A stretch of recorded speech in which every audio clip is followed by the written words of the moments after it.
sala to mona ki.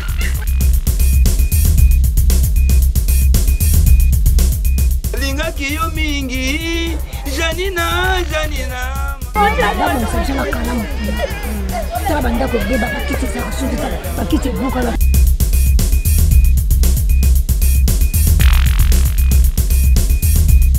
Bande ko balandi bolandaka FM télévision na 4 émissions na bino à le peuple s'exprime.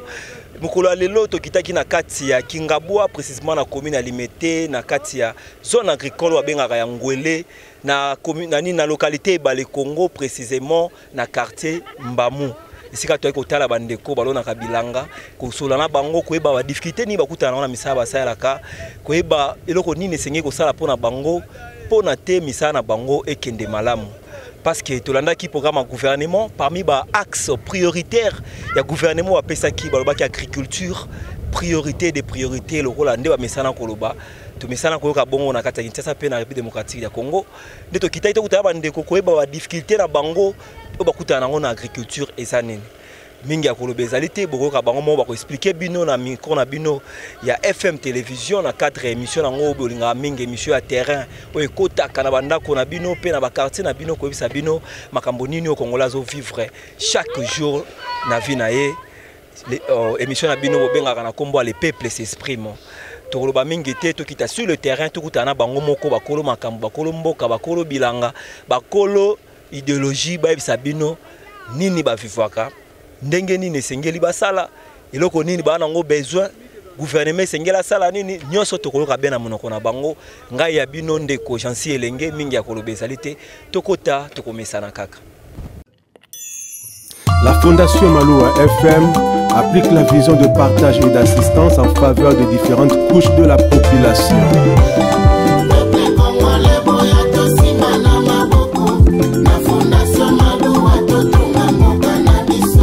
Fondation Maloua, Fondation Ezali, Fondation Maloua, Osalisa ba Congolais. Moto ya mayele pe ya kwanya ya lingaka mboka na ye. Maître Maloua bili totombeli longonya. Yone tete ya malili ya ba Congolais. Mbote papa, mbote. Komborani kumbona nga elo papa elo tomonio ana bilanga ngwele na site agricole awa osana bon o ezali site agricole de risculture ya Kingabwa na commune Limete to salaka awa donc ezali site privé ya l'État sonne to salaka awa banda 1978 chinois awa na mission agricole chinoise si le lot de 1978 ni bolo na ka vraiment na situation exactement premièrement loko ezali na priorité loko ezali site risculture tolona loso après ko la loso to kena marchage ko lona ba dégoûté ba dongo aubergine ba tomate ba pombe ba madesu ba itula ba o lesaka vila Kinshasa mo normalement pour malebo ba bilanga pour malebo donc Kingabwa masina ntwenge kuna ya mdesibi kisasa na Ndunda Matembele Bundu Buka lelo lamba lelo loko kisasa utate utila ba Kongo yira kamyote abuki yango balambi begale bela siko ba site ko ya ngwele ko ba difficulté na site ba sala bila bon tona ba difficulté site zana na ménager site zana na ménager tozali na digue principale ko esala séparation ya chantier na rivière Njili izana bakasi rebele okocha mai tomeka oloba ti tolema donc ti ndenge toza boye na tozonga kosunga biso te mpona bakanga bakasi wana babrèche wana oyo okosila biso mai lela solution ezala na elati baministère publique bamila ye mais na ndenge ake wana atika kosunga biso te kaka atindaka clé ya esala na ndenge moko ya bien te place on peut bukana na ngaka donc ti lelo to yakana ba difficulté wana to senga aménagement ya chantier banda ko do sabilanga de mo fwa ko la kana maboko to musaka de to ya ko to ko la ko na bino to musaka kana maboko to sala na maboko na maboko na wa kaka année oyo ministre de l'agriculture apesa biso tracteur moko maintenant tosalela yango te parce que banda apesi biso yango toyaki na mpela na utilize yango te tosala soka na bapau na bakongo bamachete lentra kaka baengrais bozwaka te bayeda baengrais baengrais loba soki baorganisme international neti FAO basaide baoki bayeda bino babiloko ndenge wana année oyo tokaki au gouvernement kopesa jusqu'à présent tokozila na tozwango te toyeka baengrais ya gouvernement yaki ya koyede neti lelo na tozwango te ela sikoyo tokomi na tour ya mama Julie Tuluka première ministre ya mboka Congo alobi parmi baaxe na ye prioritaire atie mpe agriculture na kati so message nini spécialement kolanse na mama Julie Tuluka mpona bino batabilanga bosala na site yango ele ya soki ya supenza initiative yo kokomisa bilanga bamboka mingi lelo ekomi développe na babilanga soki mpe atie priorité na agriculture antuka nakanisi gouvernement na ye ekozala sata asala makasi ainstruire ministre ya agriculture alandela mpenza comme mpe ministre ya agriculture batie moto aza du domaine tosepeli akokoyeba mpasi nini ya bilanga donc soki batie yango mpenza na priorité bamboka lokola batoko bamboka mike mike so otali ndenge bakoma na agriculture bongo mboka lokola RDC totikala nsima epuis na kati ya capitale bilanga ezangaka te mais mabe ya biso awa babilanga eza na capitale bakokosokolia yango mpo batia bandako eloko balibiso tokomela yango wana spoliation bachi agricole bisite biflefoto azozala mauvais service parce que mai ya mpela soki ye moye mai ebima nzela libala moko eza te mai ezozonga ezosala so retour soki baza kozwa chantier mobimba cité du fleuve toyebi te soki mpe eza ya nani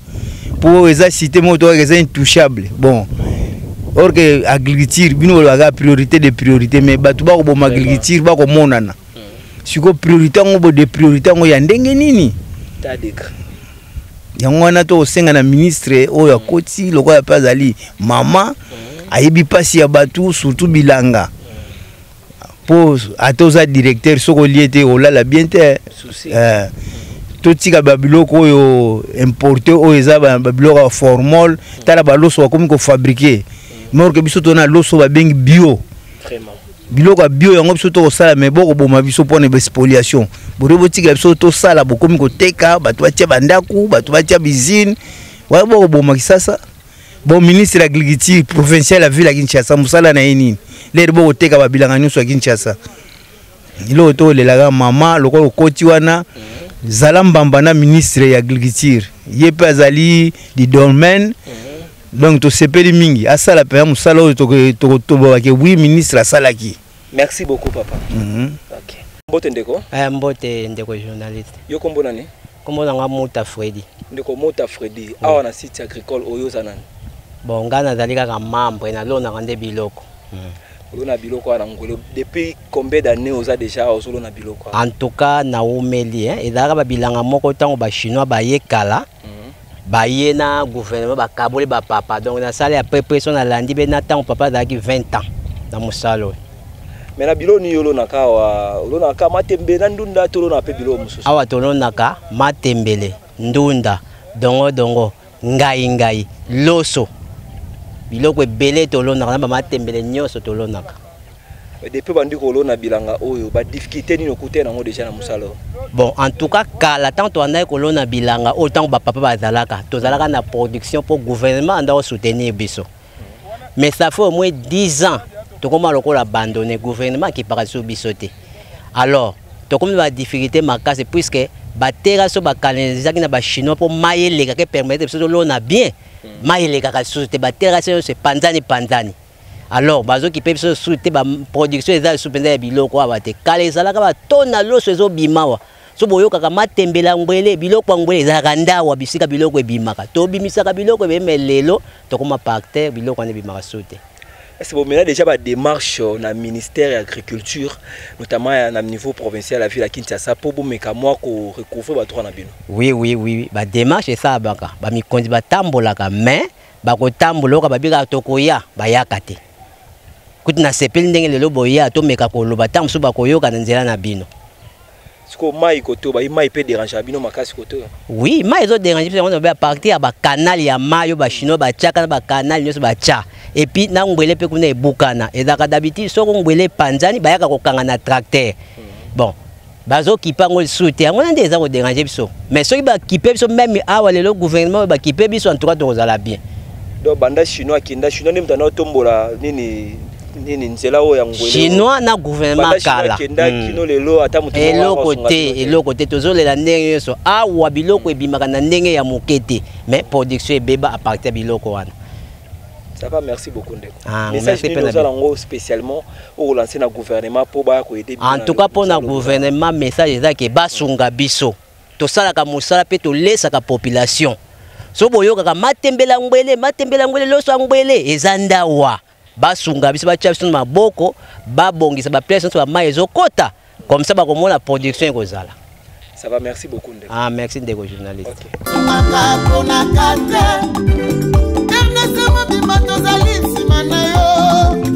Fondation Maloua espoir na Congolais. Congolais boya to simana maboko. Na Fondation Maloua to tonga mokana biso. Maître Maloua Bili na ya Congo. Président fondateur ya Fondation Maloua. Coordonnateur national. Tous pour le Congo. Mwana mboka. Azwili kanisia malamu. Mbote Ndeko. Mbote papa na ngai. Tu ya kotala bino na site ngolé awa, tomoni osolo na awa. Eza ndenge nini? Za misala le Zaramboka. Bakete ke to saka na ba gestion mususu meza musala le Zaramboka. Jamais to ko boka ko on a pas.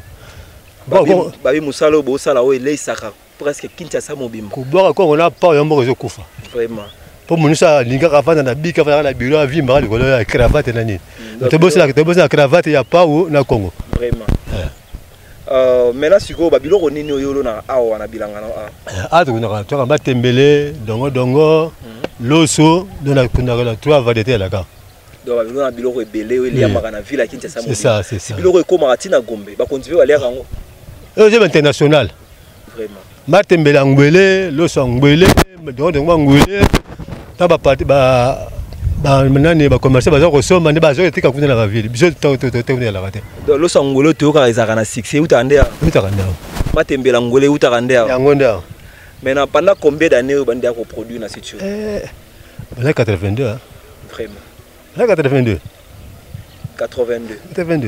maintenant to tangi to sisi ba classe donc oh zali base ba ya paraming batangisa bana bango kaka na biloko ebima na site ngole base fondation makasi yango. Fondation Makasi. Mais la difficulté ni beaucoup t'en a situé autant bossa musala. Difficulté base les bosses t'en ni manger les pandis biso de Guana. Et pandis pendant donc il faut gouvernement tout cas tirer ce poids. Ce qui était tout ça bon na mutu. Man de première c'est un secret mbole ko koya. A to mboga matala mutu bandi kolela. Il faut pendant tirer ce poids Makasi na angle wana. Taka inondation ya aussi toutes les communes Njili, Masina, Nini et tout c'est la main tout qui t'a dit bord il y a fleuve tant que katiwande ya ko va sur côté to ba biso tu vas te donc so ba tondi sika mabele na dikiwana batongi place wana kimie côté ce que message ni ko sala pour lancer na maman Judith Tuluka azolanda biso na minute maman ça problème maman a problème elle a problème sérieux vraiment même sérieux pour base à agriculture ne nyango bazo saboter mboka. Premier angle no te la gâté quand on la ranzala mais allez aussi on a le chétité quand ça va dans bureau vie mais on a bien comme sili il faut que tu bases basé en agriculture donc message au lancer na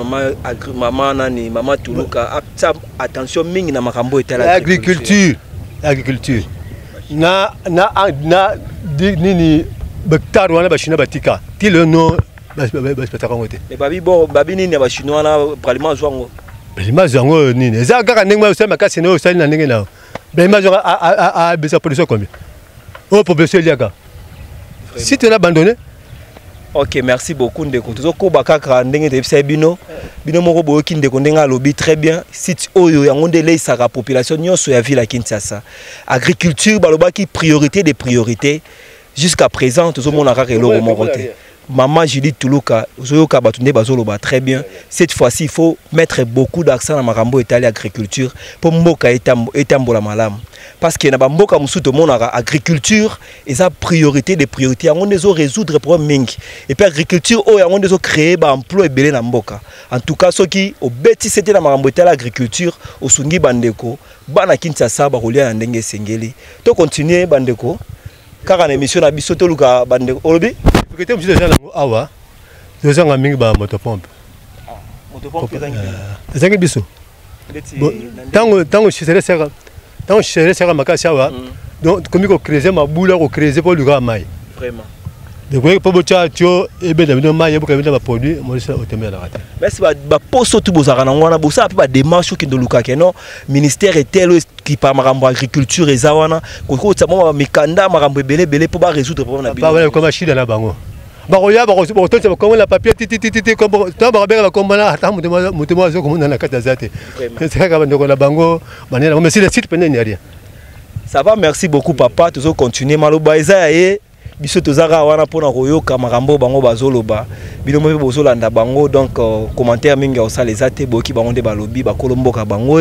bakolongwele bango batu balei saka ville à Kinshasa. En tout cas ceux qui bomeki ko sala marambo bango basengi et ko sala moi bien maman Judith Toulouka en tout cas sengi na yo o mekamo ko fungula matoyi Yolanda oyo bandeko baza koloba po bango nde balei saka ville à Kinshasa. Gouvernement sa rabilanga te ka population da sa rabilanga. Mais la collaboration de la population et le gouvernement de Mimamboka dans le développement. En tout cas, cette fois-ci, Meka a la moins différence. Malgré que baleli qui non, on est comme chida na bango, on a quelqu'un malonga te bona boe. Mais cette fois-ci, tu es bien non, moi c'est à côté, on a la différence. Tu es le motema. Bandeko ba là. Tu continuer, tu as quelques personnes, tu as chuté déjà dans l'émission Nabiso dans le cadre les peuples s'expriment quand des alaka, émission Nabino à terrain qui taka dans quatre quartier Nabino pour la cause la réalité ba congolais ba vivre au quotidien nulle part ailleurs, il faut la fondation Malou à poser Rabilo Kaboé. Tu continuer donc.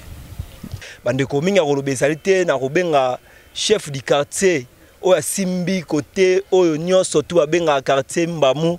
chef du quartier à Jeune ya Bogar. Chef du quartier Finet alias Céléo a roya expliqué bino makambuni ni le kaka vraiment bandeko ba ofifo chef du quartier na monio déjà commis sur le terrain chef du quartier mbote na yo mbote boni santé. Oui, santé bien pacifica kapo ya kolela pour la population et bazana ba douleur c'est que biso pe ba chef toza vraiment na ba douleur yango wana mingi na passe na nga yango wana pour la population bilanga. Donc place en haut dérange la population de en haut dans Simana biso. Place en haut yango yo o dérange ka biso na bilanga yango yo souvent na lelaka na yaka butu pe moyi ya kosola na ba mabilanga diki o bozomona oyo eza diki oyo ba chinois babande ko sala ngo. Tozaki bana mike toyebi ba chinois babande ko ya awa ko matisa diki ko sala bilanga na bango o katando benga lo so ba chinois lo sangwele e bande ko bima awa depuis ba chinois ba kenda makamunyo se comme abandonné na kata Kingabwa o moni oyo ba benga kango chantier de chantier Yaoundé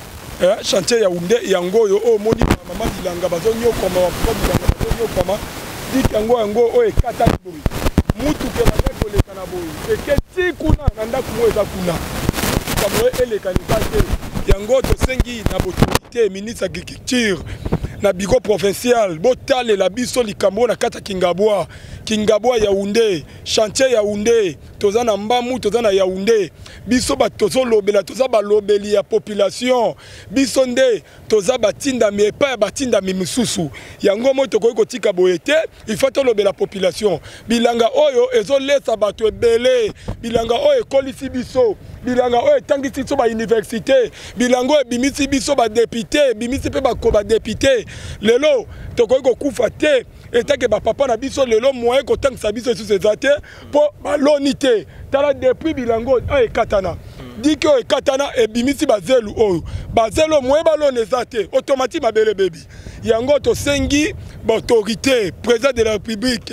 papa Kisekedi Chilombo to voto na Kingabwa bilanga oyo ba papa bilanga tala tendu oyo elingolo ba batu baze belé o basala bilanga mais ba voto ki o papa mais tala cannabis vraiment tala cannabis nga etake moumbu ya quartier ya Oundé molobeli ya population tina mbamu to sengi bakonzi autorité na biso batale la biso makamadik tala nicho eza ko katana so mbule beko beta sikoyo ndeko nanga grave yango zo mona pe tina mpele zo ko déranger batu bazo kana inondation et so uta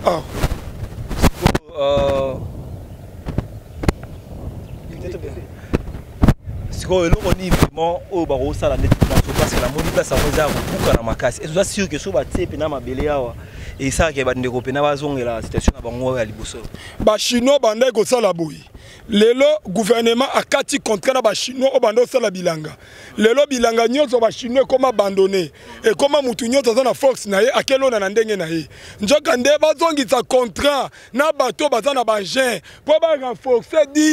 dik ezalaki chaque année babandai korenforce yango dik ezalaki matiti boye te lelo dik ekomi matiti lelo dik ta nde ezokokatana tokosuka wapi bapapa na biso bakobokola biso ndenge nini mpo awa nde moto esutenaka biso oyo nazoloba etake molobeli fine mabuluki lerka iseleo toza balobeli mpo tolobaki koto nyonso tu bapopulation bakoloya tokoloba diki oyo botala soki baloni loso baloni te mpo na nini mpo diki ebukani mai ekoti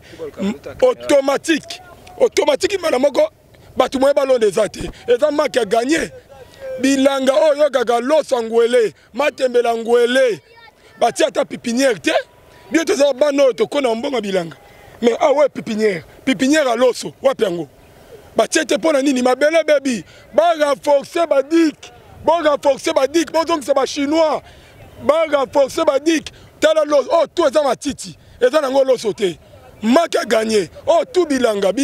ekolesa Congo mobimba bilanga ngwele chef du quartier balobi cité du fleuve pe azo causer tort mingi na bato baza koto parce que mai soki mati ya pela moye bima kuna na fleuve directement ezalaka te mai yango eza kotourner kaka na bandako eza pembeni awa elobi nini wana cité du fleuve autorité na biso bazowelela kaka kolia bambongo mais bazobosana mpo mutu akoma millionnaire il faut lona bilanga il faut bokola bibwele mutu akomaka millionnaire te na mbongo ya salaire na ye jamais mutu akoma millionnaire te kana mboko oyo il faut yiba mpo koma millionnaire bilango bozo néglige cité du fleuve lelo botala cité du fleuve terrasse moko basala yango oyo babenga yango terrasse ya pam terrasse wana ekenda ti asoba ebima ti libongo ya bosekota bazwa terrasse wana baboma yango mai wana soki ekei fe bokama na ebale mais moye bokama so ebale te ekoma pota na bilanga nayebisi yo bachinois batongi likolo ya terrasse bazipi terrasse wana oyo il faut bato balona moye bato balona eso eza te na miniti oyo nde toloba boye quartier nyonso tu kuna eza ekozipama yango tosebi autorité batia biso maboko asobe ebomi terrasse ya pam cité du fleuve ebomi mai oyo basali na pam ekobwaka wapi yango moni mwa mpela moke bato bazindi bato bakufi nayebi so combien de morts depuis peleye awa combien de morts so nayebi so na mwana 6 mois ya 8 mois partout abande konguluma mama na bango azate na maboko akweya kufa ozomona bandeko na biso botalela biso nzela ya terrasse ya pam basala terrasse wana ezonga bien eleka na soba ebima cité du fleuve ebwaka mai na libonga bosekota eza bloqué biloko ekokona ndenge nini kuna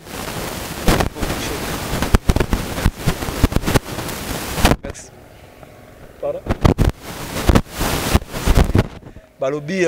koto ya part cité du fleuve na nini bayiba tu mususu ndeza boye koto bayiba nzela pembe na terrasse yango ya pamu wana bapusa mapango na bango yango peza ko empêcher mai eleka malamu ndenge toza awa pami asalaki terrasse wana 4 mètres nyonso te pezaki 8 mètres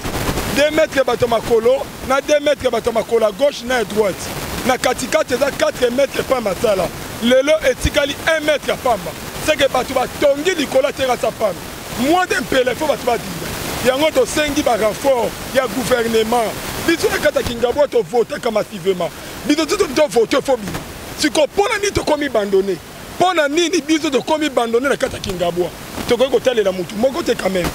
omona mutu moko oyo tokoki kotalela te excellence Shekoko Mulumba ye paza mutu ozomona ye paza mutu kaka ye mutu asalaka oui mama sala bilanga mama za asala bilanga mama za beta mama zoka Congo na pau pa mama yebela système on akala yango mute sala kabiso to tanga yango moni excellence Chekoko abundaka pona bata bilanga yango to sengi autorité mususu baya bango bayaka kaka na tango ba élection bayako bulisa mutu moko baya pesi koyo pa batela zo likambo oyo batela zo likamba Kingabwa yango moni cette fois-ci moto a soutenu Kingabwa te biso beto kotala na liso ya Dongolo Lisu ba bi moto a soutenu Kingabwa te ba kotala na liso ya Dongolo Lisu donc de wana maloba chef ya quartier oyo Yaoundé et Balé Congo quartier Balé Congo Mbamupe en tout cas boyoki ende mondenga lobby et ça passe mingi na mutema ko mona ndenge bandeko ba vivre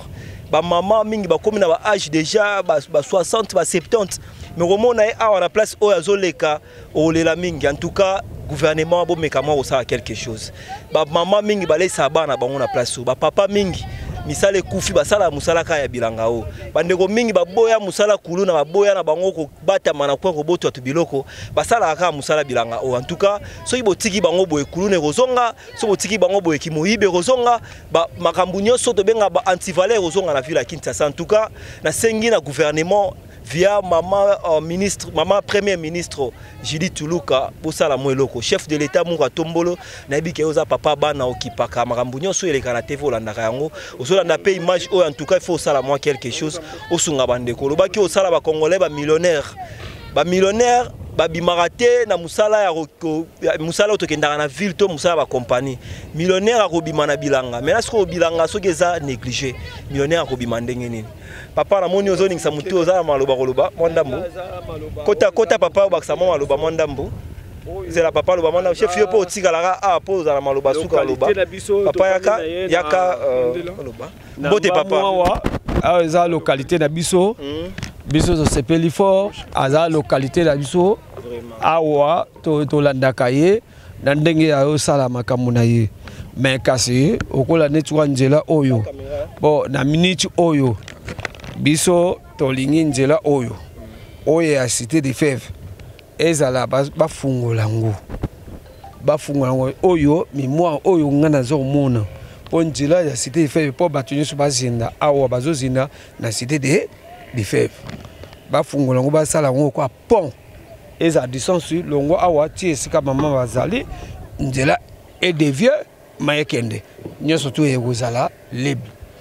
Merci beaucoup papa. Okay. Cité du fleuve eza expatrié moko aye atongi cité du fleuve et kanginzela mai ya mpela ebima ezate bandeko bakoma kozinda likola cité du fleuve. Okay. Est-ce que Congolais ko sala bon na mboka étranger Congolais nini akoke na Liban ake otonga ndaku akale nzela mai elekate po bato bakoma kozinda pe batika ya sala bon mais pona nini a na Congo eza facile muta ko talibanda aye pe imposer ka pona kanyaka en tout cas bandeko eza pasi mingi ba konzo ba kotisika po meka moko sa différence po meka otea par exemple bo meka otali kambo cité du fleuve est-ce ba ko fungola tenzela na se po mayele kaka na se bandeko bazwa mwa kimia. OK ezalaka nini na mboka o vraiment au juste tout le monde a Libanais, ba Chinois, ba nani bazoya na mboka na biso bazonyokola ba Congolais. Tala bandako abato ezao ebele bandako abato ezao ebele bango nyonso bazolela kaka pona cité du fleuve pona dik. En tout cas ba konti to sengi vraiment bo meka otali kambo en tout cas na miso mibale to senga chef aloba maloba na ya suka chef maloba ni ozala ngo ya suka vraiment maloba suka kozala te po population non bazwi kimia te teke to ko continuer ka koloba na sengi penza na papa na biso excellence sénateur papa Chekoko Mulumba kota likambo oyo na sengi pe autorité mususu o ba ko mbuye biso na élection biso pe tozotala bino toyebi tozotala bino po boye ko mbuye population tazo bate awa biso tozosala bilanga to bikaka na bilanga ne mute comme ça mutu millionnaire birote mute comme ça mutu millionnaire loboza la moyibi yango bien to ndima ko yiba te to ndima ne ko kona pe ko bokola yango na pesi papa PDG papa Léon Mulumba na pesi mbote na pesi mama Pepito Kilala bambote belé na pesi mama Kitima Bikitima Ramazani Ani Kitima na pesi bambote na pesi bandeko pe bazo soutenir biso Liki Kitima na pesi bambote tout ba collègue na nyonso nzambe abatela biso to continuer kolobela population bilanga. Merci beaucoup. Merci. Bandeko balandi tozokoba kaka ndenge na epesaki bino asko tozomona papa Emmanuel na place na ye ya repos po ya kasoka travailler ye moko pema awa esika salama jardin naza pe na bilanga mosusu na kati oyo alonaka biloko lokwa loso badongo makambo ebele mbote papa Emmanuel. Mbote merci les journalistes. Ramoni awa oza na repos. Oui, na bazaki mosala na tongo bokutinga na repos naza kopema na repos. Papa na bilanga no awa olonaka mpenza nini exactement olonaka pondu te tomoni awa na badongo tolonaka mpe biloko mosusu. Oui, awa normalement tobandaka na makambo ya loso mais ntango tomoni ti loso ekomi mindondo balo biso moko tobandi komatisa mabele mpo tolona biloko oyo ebebaka na mai te mpa bomoni awa na tei ndenge bomona kaka bomoni na tei bapondu na tei biloko ndenge na ndenge ezali biloko ndenge na ndenge na tei na esika oyo po ete mosala loso tomoni ete mbingambi ekoti. Parce que la moussala bosala awa ya bilanga awa est-ce que vous avez pas aide par le gouvernement ba ko aider de temps en temps pour ko pesa bino mo ba boti ba gants ba nini ba matériel musuya moussala to bosala na befort na bino. Bon en tout cas na yebite ngana fandi awa lisungi penza ya ba boti to nini na mona ka penza te kasi nga moni lisungi eleki malamu penza ya ko encadrer ba paysan. Pourquoi pesa moto ba boti nini ça encadrement mosala wana okela liboso te ebongi vraiment boti ya ba agronome ba ingénieur agronome ba encadrer bato à partir ba ingénieur agronome bango moko bakoyeba nani bakopesa ye eloko boye parce que tango bokabola bongo trop d'aventuriers bao basala bilanga te bakoti na molongo wana alo bakoyeba te ebongi baagronome bazala pembe na bapaysan bakoyeba nani asaka mosala boye. Bayi mosala bino eza na valeur mingi ezoleisa bato mingi na ville ya Kinshasa. Mais mosala eza na valeur elobama depuis Nzambe asalaki mokili na ye nakanisi mosala oyo ezali mais epa na biso ezali kaka maloba baloba eleki mais il faut encadrer les gens il faut que bato bazwa aide oyo ekoki na lobi te ke awa aide ka ya mbongo ba encadrer no bato ba pesa to ba formation et alors à ce moment là tango bakoyeba nani bakopesa ile sungi boye je crois ndenge wana nde ekozala malamu noki te bokopesa ka bato ka bongo machete nini non ali penza yango te donc ali mosala kitoko soki penza gouvernement na biso atei motema na ye na mosala oyo mais ba jeune mingi baza ko chômer awa parce que ba marque d'encadrement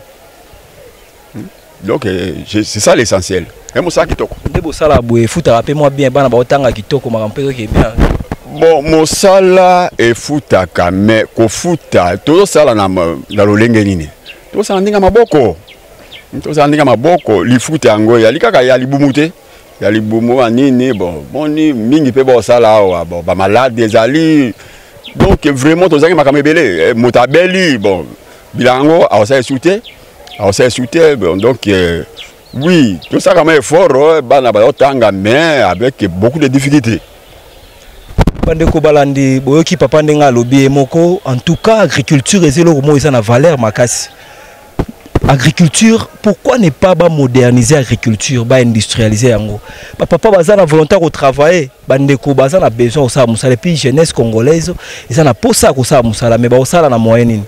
Financement ezala raté, so kei na FPI ou financement, ba formalité belé bandeko bazo souffrir makasi. Alors que ceux qui ba industrialiser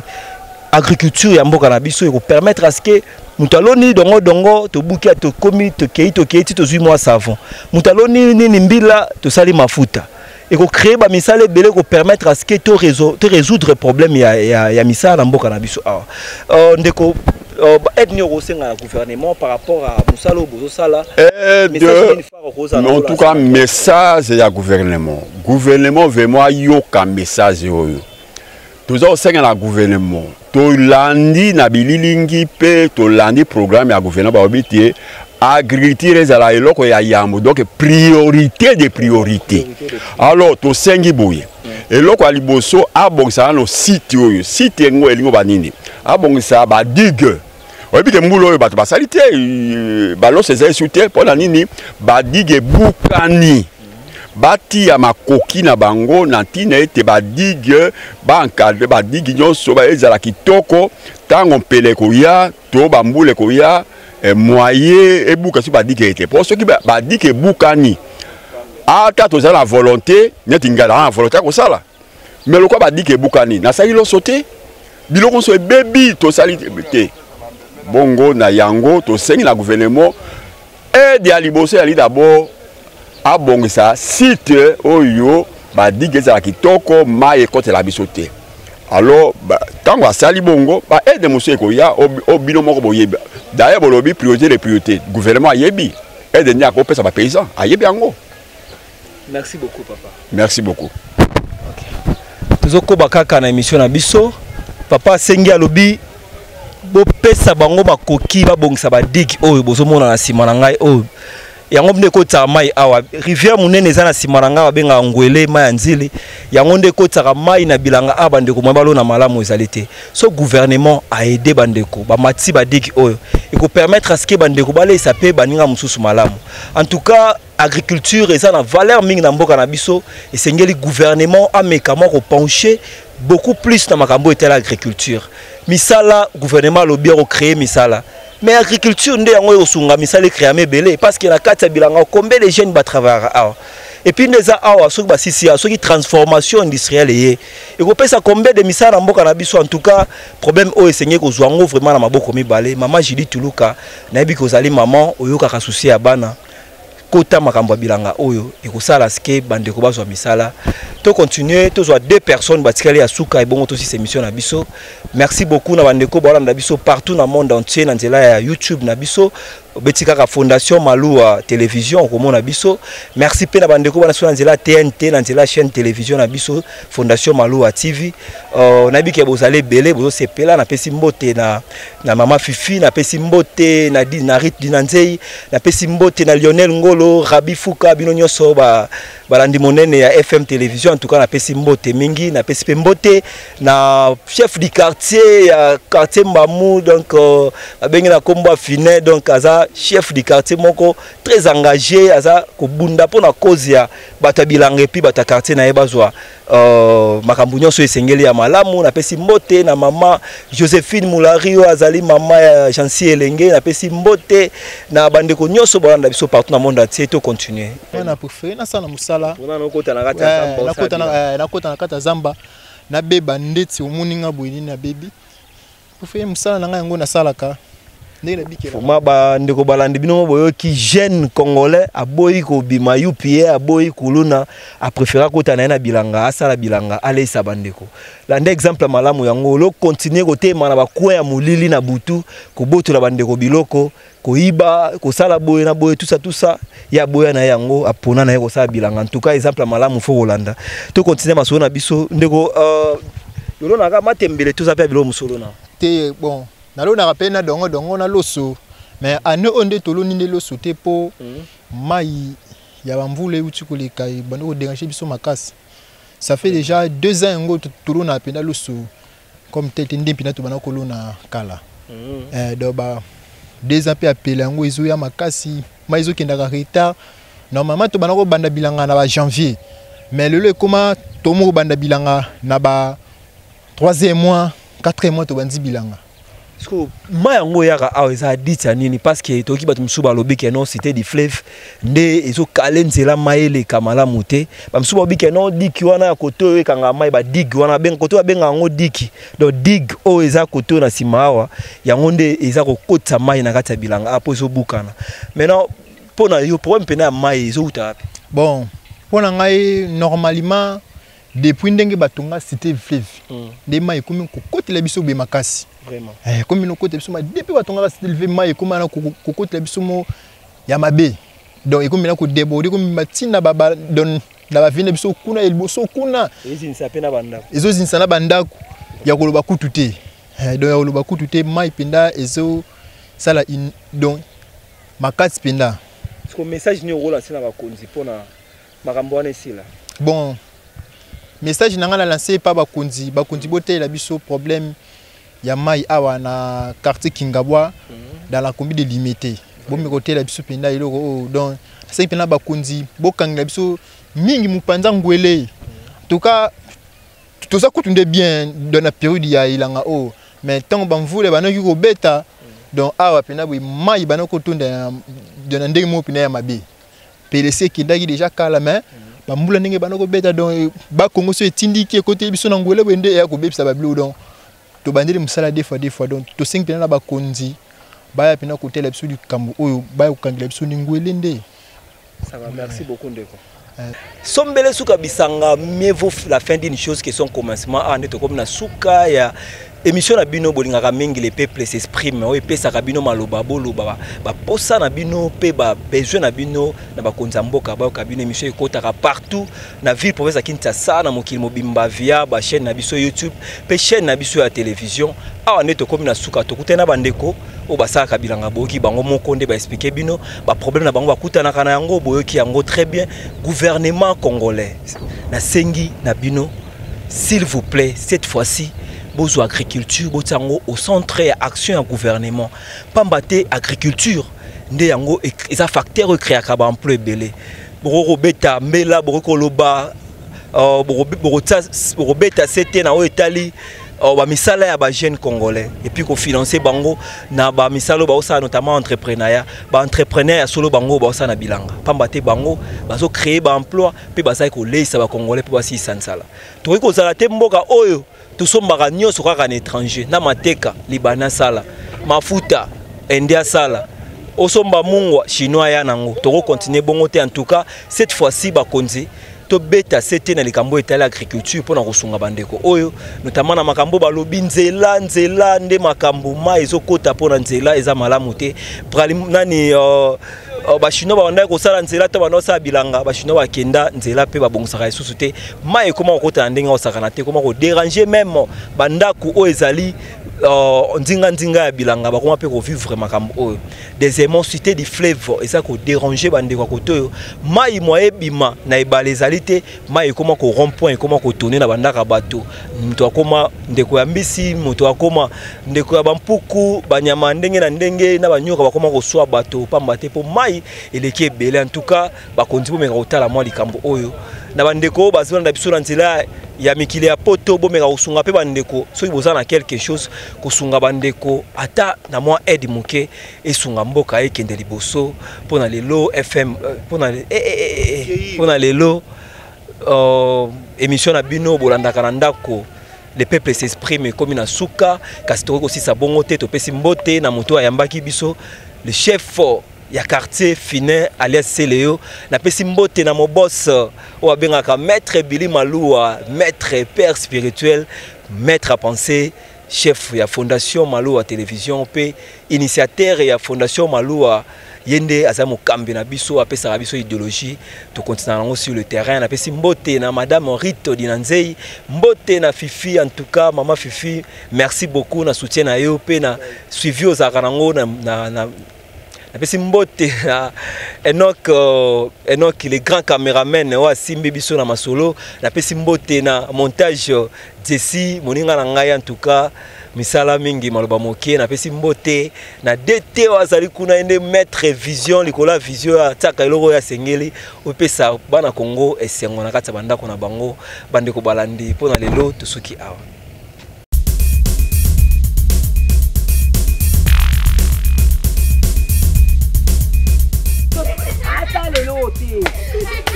Atilo kwa atale kwa umuna ki.